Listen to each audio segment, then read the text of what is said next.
berjalan dalam firman-Mu, hatiku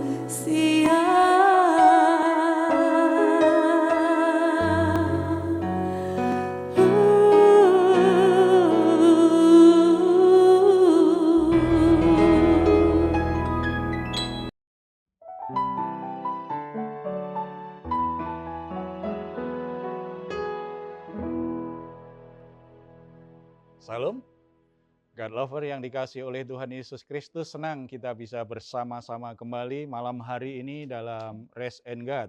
Saudara-saudara, bagaimana kabarnya dalam keadaan sehat dan bersuka cita semua? Apapun keadaan yang saudara alami, percaya bahwa dalam Tuhan semua perkara dapat kita tanggung dan kita akan mendapatkan kelegaan. Karena Tuhan Yesus sendiri yang berkata kepada kita, marilah kepadaku yang letih lesu dan berbeban berat, aku akan memberikan kelegaan kepadamu. Mari kita hampiri Dia dengan keyakinan bahwa Dialah sumber kelegaan, Dialah sumber damai sejahtera, Dialah Tuhan yang mengasihi kita. Kita bersatu dalam doa.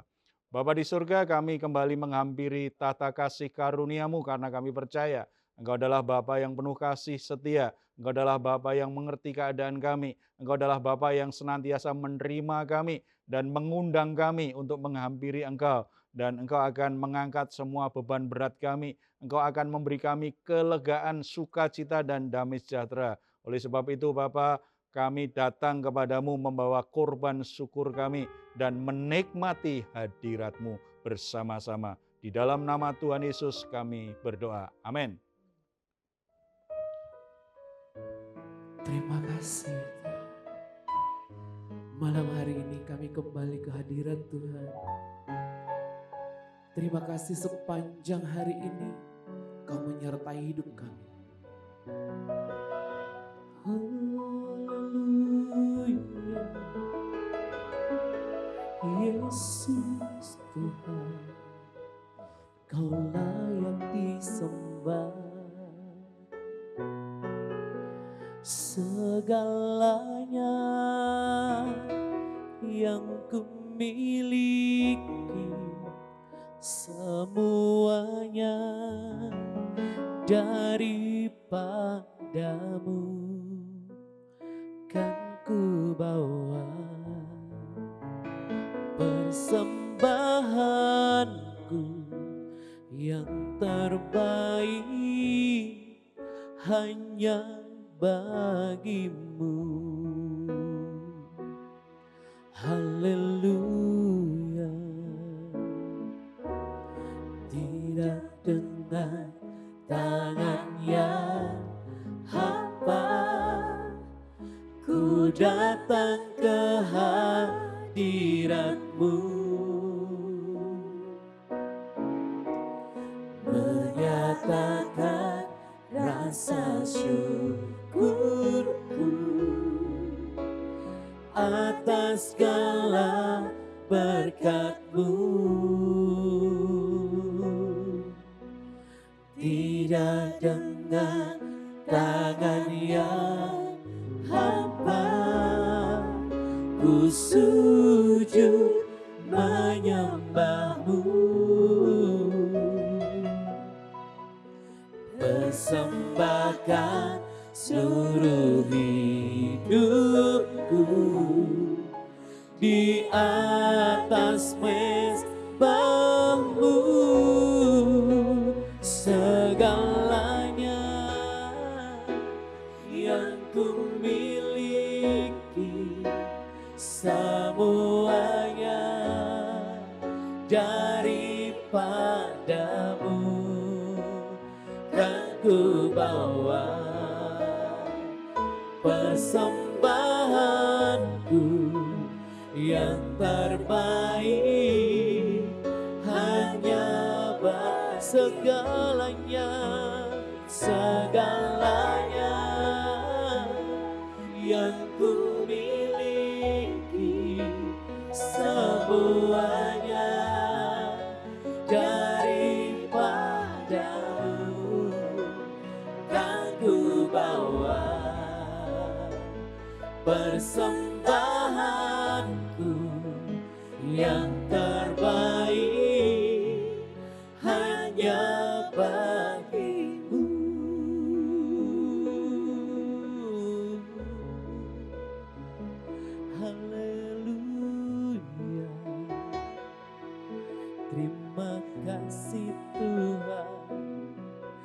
segala yang terbaik kami persembahkan hanya bagimu. Segala yang terbaik kami berikan padamu Tuhan, sebab Kau mulia, sebab Kau Allah yang luar biasa. Kami memuji-Mu Tuhan, kami mengasihi-Mu Bapa. Haleluya. Sebab iman kami bertumbuh hanya dalam-Mu Tuhan. Haleluya. Selamanya.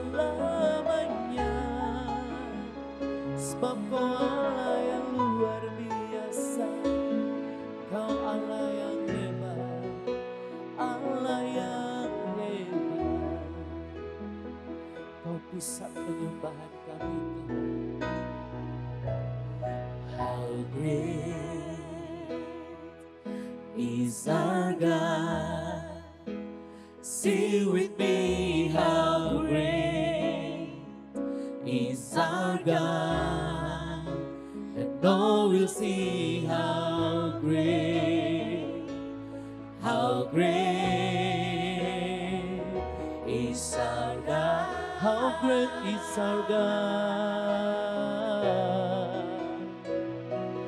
How great is our God. Sing with me, how great is our God. And all will see how, and all will see how great, and all will see how great, and all will see how great is our God.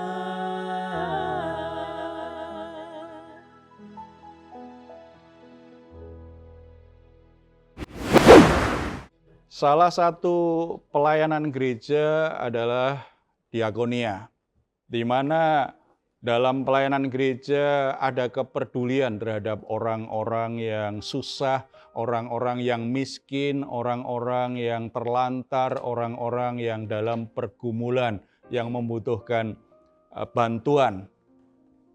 Tetapi kadang-kadang tidak bisa berjalan dengan baik karena berbagai macam alasan. Sebelum saya lanjut untuk membahas ini, mungkin ada yang mau sharing tentang permasalahan pelayanan kasih ini, pelayanan diakonia ini.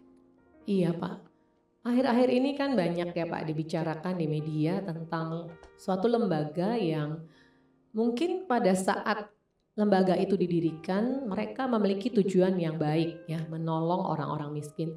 Tapi mungkin berjalan waktu, tiba-tiba tujuan mereka menjadi berbelok sehingga apa yang mereka lakukan itu sebenarnya tujuannya bukan malah membantu orang-orang miskin, malah untuk kepentingan diri mereka sendiri. Itu menyedihkan banget ya Pak. Maksudnya ya seharusnya mereka itu lebih mempedulikan apa yang menjadi kepentingan dari pelayanan sosial tersebut. Tetapi mereka melihat begitu banyak mungkin antusias orang yang ikut berdonasi di dalam lembaga mereka, akhirnya tujuan mereka menjadi berbalik untuk kepentingan diri mereka sendiri. Ironis sekali ya Pak. Iya betul, dan itu menurut saya sangat jahat sekali ya. Itu orang menjual orang miskin untuk memperkaya diri, itu kan jahat sekali. Jualan orang miskin ini kan menggerakkan banyak orang untuk peduli. Orang-orang yang peduli punya jiwa sosial itu pasti ingin ambil bagian ketika cerita tentang orang-orang yang butuh dibantu. Tetapi kalau orang yang melayani kemudian ternyata justru mengambil keuntungan memperkaya diri sendiri, itu kan sebuah niat yang sangat jahat sekali. Di Alkitab ternyata model seperti ini ada juga loh. Ya. Kalau kita lihat profil dari Yudas Iskariot, ternyata dia tidak hanya mengkhianati Yesus, tetapi dia juga seorang pencuri ini, seorang yang rela untuk menjual orang miskin karena ingin mendapatkan keuntungan. Yohanes 12 ayat 3 sampai 6 saya bacakan. Maka Maria mengambil setengah kati minyak narwastu murni yang mahal harganya, lalu meminyaki kaki Yesus dan menyekanya dengan rambutnya. Dan bau minyak semerbak di seluruh rumah itu. Tetapi Yudas Iskariot, seorang dari murid-murid Yesus yang akan segera menyerahkan dia, berkata, "Mengapa minyak narwastu ini tidak dijual 300 dinar dan uangnya diberikan kepada orang-orang miskin?" Hal itu dikatakannya bukan karena ia memperhatikan nasib orang-orang miskin, melainkan karena ia adalah seorang pencuri dan ia sering mengambil uang yang disimpan dalam kas yang dipegangnya. Jadi seorang pencuri, orang peduli. Sepertinya dia memperhatikan orang miskin. Daripada minyak narwastu ini hanya dipecahkan, dioleskan pada Yesus, sayanglah kan mahal sekali minyak narwastu itu. Lebih baik uangnya itu diberikan kepada orang-orang miskin. Kelihatannya kan peduli sekali dengan orang miskin.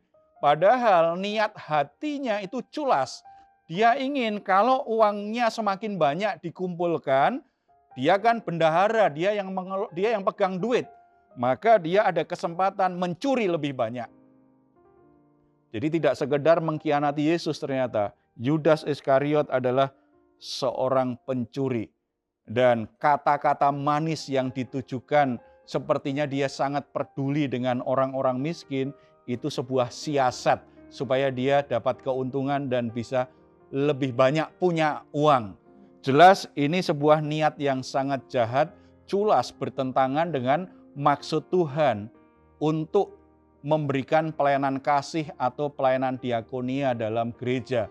Ini sangat bertentangan sekali, bukan itu maksud Tuhan. Ya. Nah sekarang Pak, bagaimana seharusnya kualitas pribadi dari orang yang mengelola pelayanan kasih atau pelayanan sosial ini?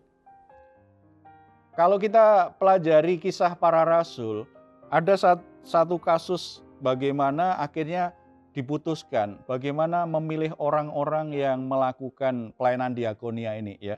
Saya bacakan di Kisah Rasul pasal 6 ayat 1 sampai 4. Pada masa itu ketika jumlah murid makin bertambah, timbullah sungut-sungut di antara orang Yahudi yang berbahasa Yunani terhadap orang-orang Ibrani karena pembagian kepada janda-janda mereka diabaikan dalam pelayanan sehari-hari. Berhubung dengan itu, ke-12 Rasul itu memanggil semua murid berkumpul dan berkata, "Kami tidak merasa puas karena kami melalaikan firman Allah untuk melayani meja. Karena itu saudara-saudara, pilihlah 7 orang dari antaramu yang terkenal baik dan yang penuh roh dan hikmat, supaya kami mengangkat mereka untuk tugas itu, dan supaya kami sendiri dapat memusatkan pikiran dalam doa dan pelayan firman." Jadi ada permasalahan kesenjangan sosial dan bantuan. Pelayanan kasih jadi bermasalah karena ada orang-orang yang berbahasa jemaat ya, terutama jemaat ini yang berbahasa Yunani merasa bahwa janda-janda dari kalangan mereka kurang terperhatikan. Sementara janda-janda dari kalangan yang berbahasa Ibrani dapat perhatian lebih banyak ini dalam pelayanan kasih gereja. Sehingga para rasul berkumpul, mereka rapat, lalu mereka memutuskan tugas kita kan menyiapkan firman Tuhan, pengajaran firman Tuhan. Makanya pelayanan kasih ini harus ada tim khusus, ada orang-orang khusus yang mengelolanya. Lalu mereka mulai diskusi siapa yang layak untuk menempati posisi ini. Sebab kalau pelayanan kasih itu sangat terkait dengan pengelolaan uang. Ini sesuatu yang godaannya sangat besar dan isunya sangat sensitif sekali dalam pelayanan. Makanya mereka akhirnya memutuskan ada 3 kriteria nih. Orang-orang yang memegang uang, orang-orang yang mengelola keuangan, orang-orang yang menempati posisi pelayanan untuk membelanjakan uang yang cukup banyak untuk membantu orang-orang miskin, itu harus memenuhi 3 kriteria ini supaya mereka tidak jatuh dalam dosa, supaya mereka tidak pilih kasih, supaya mereka melayani dengan jujur penuh integritas. Yang pertama, orang yang terkenal baik. Jadi orang yang memang integritasnya teruji nih. Orang yang karakternya baik, orang yang jujur, orang yang tulus, orang yang bisa dipercaya, yang bertanggung jawab ketika dia mengelola keuangan supaya tidak terjadi penyalahgunaan. Tetapi juga harus orang yang punya belas kasihan terhadap orang miskin. Sebab kalau orang tidak punya belas kasihan terhadap orang miskin, orang yang kekurangan, orang yang terlantar, maka akan memakai orang miskin ini, mengeksploitasi orang miskin ini untuk keuntungan sendiri, untuk kepentingan sendiri, bahkan mungkin untuk memperkaya diri sendiri. Tetapi kalau hatinya penuh belas kasihan, yang dipikirkan adalah bagaimana menolong mereka. Bagaimana menolong orang-orang miskin ini supaya mereka tercukupi kebutuhannya dan tidak miskin terus. Bagaimana orang-orang terlantar ini dapat tempat tinggal dan akhirnya bisa memperbaiki hidupnya, memperbaiki nasibnya. Kalau orang punya hati yang berbelas kasihan, yang dia pikirkan apa yang bisa aku berikan untuk menolong orang itu. Tetapi kalau dia hanya orang yang mengelola, tidak punya hati yang berbelas kasihan terhadap orang miskin, itu jebakannya banyak, godaannya banyak. Dia bisa jatuh dalam dosa. Dan yang kedua, orang yang penuh roh. Selain tadi terkenal baik, berarti teruji betul kan? Hatinya, motivasinya, belas kasihannya itu teruji, orangnya karakternya baik. Yang kedua, penuh dengan roh. Orang yang penuh roh itu kan tidak akan dikuasai kedagingan. Dia akan mampu mengelola dorongan-dorongan nafsu kedagingannya. Dia akan punya ketegasan sikap untuk menolak dan berkata tidak terhadap godaan-godaan berdosa. Karena dalam kedagingan itu kalau menurut Galatia pasal 5 ayat 19 sampai 21a itu kan itu bicara tentang perbuatan daging telah nyata, yaitu percabulan, kecemaran, hawa nafsu, penyembahan berhala, sihir, perseteruan, perselisihan, iri hati, amarah, kepentingan diri sendiri, percidraan, roh pemecah, kedengkian, kemabukan, pesta pora, dan sebagainya. Jadi kalau bicara keinginan daging, kalau kaitannya dengan pemegang uang untuk orang miskin, godaannya kan banyak. Banyak orang menyalahgunakan dan memperkaya diri sendiri, mencuri kas dari kas pelayanan. Itu apa? Merampas haknya orang miskin. Karena apa? Ada dorongan untuk apa? Melakukan percabulan, perjinahan, perselingkuhan. Atau kalau tidak dia pesta pora, kalau tidak dia mabuk. Jadi dorongan-dorongan, godaan-godaan itu akan sulit untuk diatasi, dikendalikan kalau orang tidak penuh roh hidupnya. Makanya orang-orang yang mengelola uang untuk orang-orang miskin harus jaga hati dan selalu tunduk pada pimpinan Roh Kudus.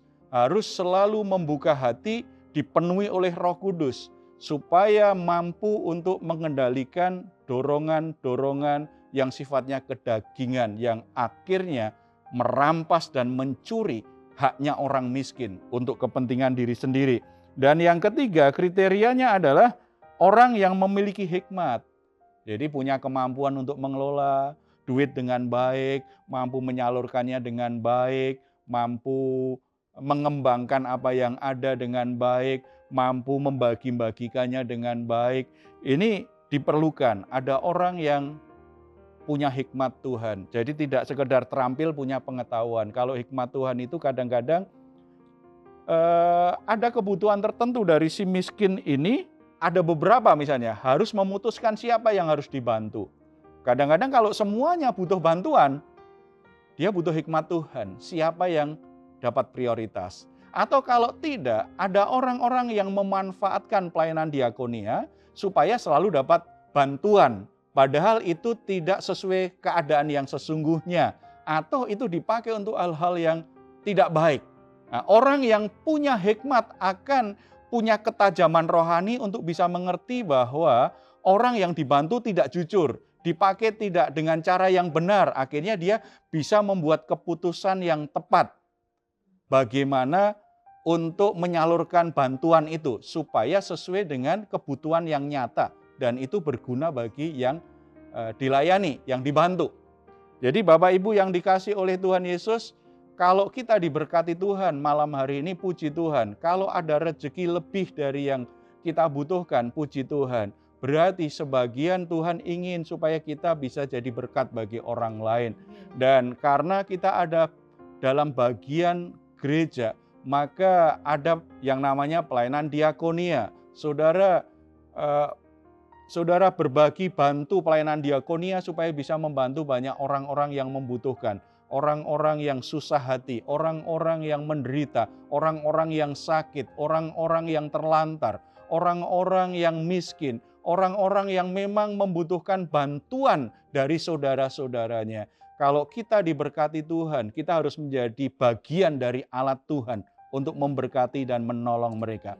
Bagi saudara-saudara yang saat ini dipercaya untuk mengelola keuangan diakonia, keuangan untuk pelayanan kasih ini, ingat bahwa itu bukan uangmu sendiri, tidak boleh dipakai untuk kepentingan sendiri, tetapi itu harus disalurkan pada orang yang tepat, orang yang benar. Orang-orang yang memberi persembahan, mereka tulus ingin menyatakan kasih Tuhan kepada orang-orang yang memang membutuhkan.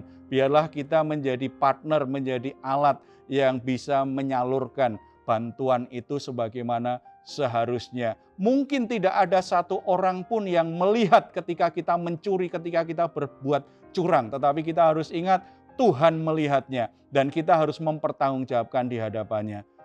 Mari kita jaga ketulusan hati kita, jaga roh kita supaya tetap dipenuhi Roh Kudus, dan biarlah Roh Kudus juga memberi kita hikmat bagaimana mengelolanya, menyalurkannya dengan cara yang benar. Melalui pelayanan kita banyak orang boleh diberkati, banyak orang mengalami kasih Tuhan, dan pelayanan kita menghasilkan buah-buah yang mempermuliakan nama Tuhan. Kita bersatu dalam doa. Bapa di surga, kami bersyukur karena Tuhan memberkati kami. Bahkan ada sebagian kami yang diberkati lebih dari yang kami butuhkan. Biarlah kami menyadari bahwa setiap berkat yang Tuhan berikan itu harus kami kelola dengan baik. Salah satunya adalah menyalurkan kepada orang yang membutuhkan. Tuhan memberkati kami supaya kami juga bisa menjadi saluran berkat bagi orang-orang yang membutuhkan bantuan. Bapa di surga, beri kami kerelaan, beri kami sukacita ketika memberi. Beri kami hati yang berbelas kasihan terhadap orang-orang yang terlantar, orang-orang yang membutuhkan pertolongan kami. Beri kami kebebasan untuk mengelola keuangan kami. Kami tidak melekat, kami tidak terikat, kami tidak dikuasai oleh uang. Tetapi kami punya kebebasan untuk menggunakan uang dengan cara yang benar sebagaimana Tuhan harapkan. Sehingga melalui uang itu nama Tuhan dipermuliakan dan banyak orang terberkati melalui apa yang kami kerjakan.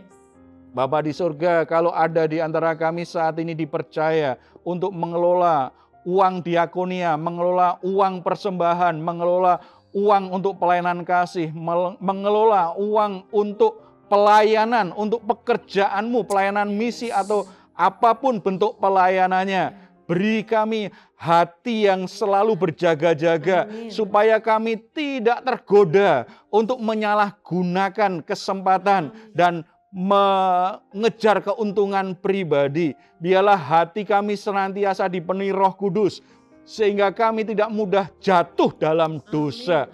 Tuhan juga beri kami kepekaan, hikmat yang dari Tuhan supaya kami bisa mengelolanya dengan cara yang benar, menyalurkannya dengan cara yang benar. Terima kasih Bapak. Kami juga berdoa untuk gereja-gereja, untuk pelayanan-pelayanan apapun juga, untuk lembaga-lembaga pelayanan yang saat ini sedang bergerak, saat ini sedang bekerja untuk memberitakan kabar baik, untuk memberitakan firman-Mu. Tuhan, mendukung kebutuhan-kebutuhan mereka. Bukakan pintu-pintu berkat bagi mereka. Agar mereka terus bisa membangun pelayanannya, mengerjakan pelayanannya dengan baik.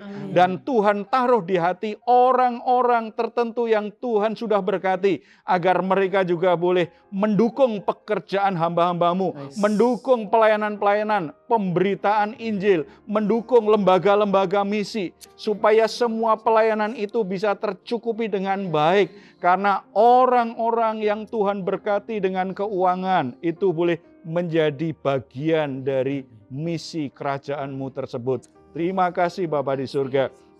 Kami terus berdoa untuk bangsa dan negara kami. Tuhan berkati lembaga KPK maupun lembaga-lembaga yang lain, supaya bisa bekerja dengan cara yang efektif, penuh integritas, sehingga korupsi di negeri ini semakin hari semakin berkurang.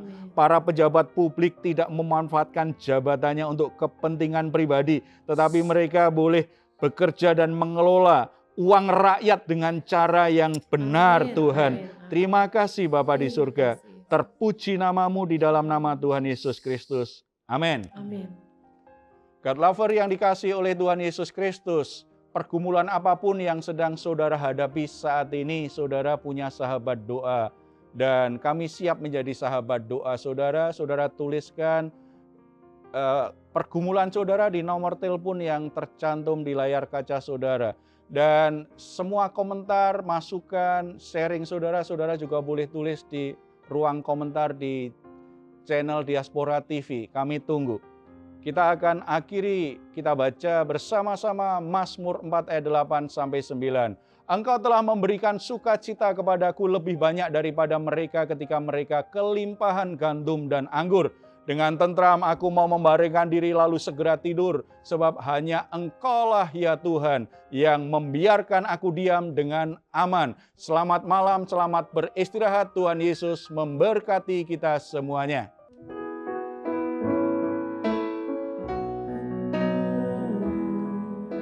Segalanya yang ku miliki, semuanya daripadamu